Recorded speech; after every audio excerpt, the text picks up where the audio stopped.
He's a bad beast on that barbecue, on the grill or the smoker. He knows just what to do.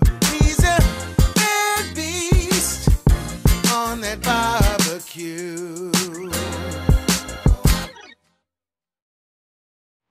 Hey, what's going on, guys? Hey, welcome to a short episode of Bad Beast Barbecue, where we're going to do our Brazilian rub giveaway. As you guys probably remember the episode where I did the Brazilian rub chicken, and I think we cooked it on the pit barrel cooker, I believe it was. I was doing a review on some rub that I got down in Belleville, and so I said I was going to give away 3 or 4 packs. So I got 3 packs of this stuff here. They were almost out of it. And we're going to go ahead and pull 3 names. We're going to ship them out to you guys so you guys can try this out.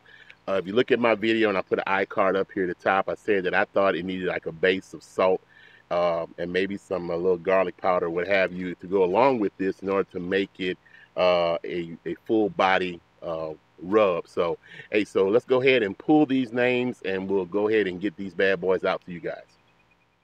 Alright guys, here we are at our YouTube random comment picker. So I'm going to go ahead and paste in our URL, and we're going to load up our comments.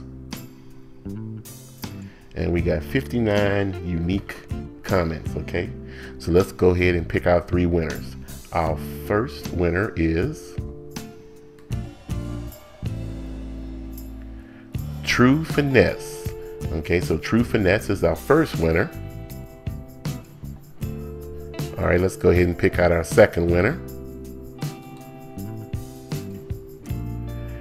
Chris Jarcho, if I'm pronouncing that right, he's our second winner.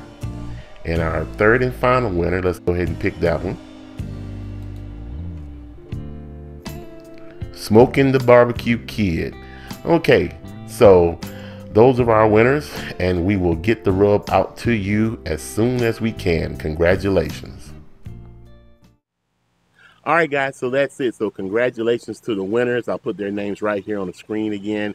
And all they have to do is shoot me a email to this email address here at the bottom of the screen, and I'll go ahead and get this Brazilian rub out to you. Probably mail it out this Saturday if you give me your mailing address that soon. Okay, I already got the envelopes and everything. I'm ready to print the addresses and throw them in the mail. So hey, enjoy this. Hey, give me some feedback when you get this to let me know what you thought about it, okay? As for our Bad Beast rub number 2, I got feedback from only one person, and they said that they thought it was pretty good. They just couldn't taste enough of the honey, so we're going to kind of reformulate and try to get those honey granules up in the rub. So we may have another Bad Beast rub number 2 giveaway in the near future. So hey, keep watching and look out for that, okay? Well, hey, like we always say, where there's smoke, there's fire. If it's fire, then damn it, there just might be a barbecue there. Hey, check out this little spice place. I'll leave the link in the description block, man. They got a lot of nice stuff there, okay? Hey, you guys take care, and as always, hey, we'll see you guys around the smoker.